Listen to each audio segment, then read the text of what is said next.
ख़बर है नाज़रीन कंदकोट में तव्हां सां शेयर कयूं पिया। कंदकोट में शहरी इतिहाद के अॻवाननि सां DC गॾिजाणी कई है। डिप्टी कमिश्नर कशमोर एट कंदकोट मुनवर अली मिठियाणी जो चवण है तो शहर जा मसइला जल्द हल किया वेंदा। एहतजाज मसइले जो हल न है। शहरी इतिहाद सां गॾु आहियूं, मसइलनि जे हल लाइ सख़्त कदम खिया वेंदा। प्रेस क्लब कंदकोट अंदर शहरी इतिहाद के ॾिनल हड़ताल के सॾे ते डिप्टी कमिश्नर मुनवर अली मिठियाणी प्रेस क्लब पहुंची शहरी इतिहाद जा मसइला ॿुधा ऐं जल्द हल करण की ख़ातिरी कराई। उन मौके ते शहरी इतिहाद अॻवाननि शम्स पठान, लियाकत खोसो ऐं ॿियनि शहर के मसइलनि के हल की निशानदेही कंदे चयो त शहर अंदर सफ़ाई जो वॾो मसइलो है, जंहिंखे जल्द खां जल्द हल कयो वञे।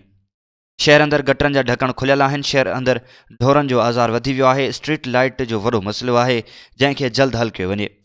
शहर में हद दख़लनि जो वॾो मसइलो है, जो हल थियणु खपे। शहर के कब्रिस्तान लाइ ज़मीन अलाट कई वञे।